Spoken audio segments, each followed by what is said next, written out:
My friend called me the other day to ask, why do you care about things that don't directly affect your life?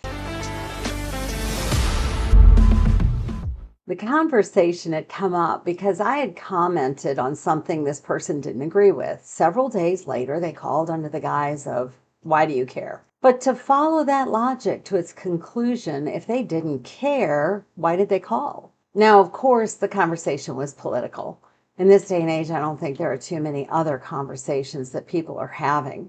The enemy is doing an excellent job of dividing the country and creating so much chaos that it's all the people can focus on.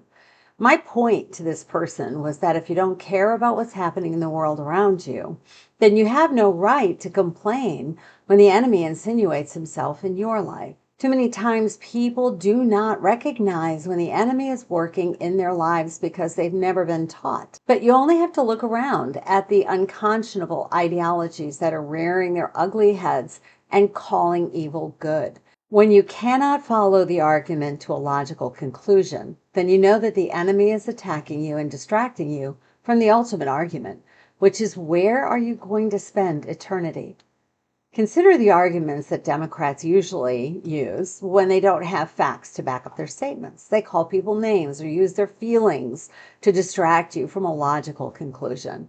But feelings and name calling have no place on the debate stage.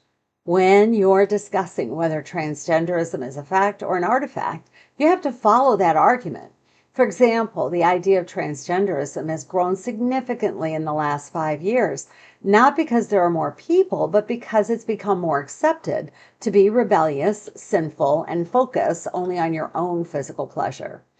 The question of whether or not adults should groom children at an early age to question their sexual identity when they don't even have a clue as to what sexual identity is something that would never have occurred to adults 30 years ago.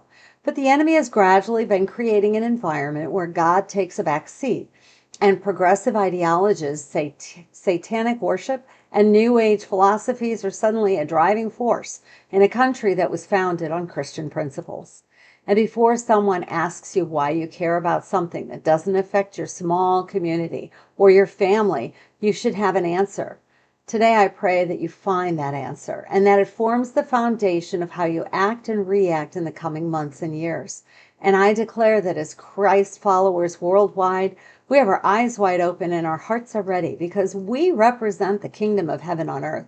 We are the land of the free and the home of the brave, one nation under God.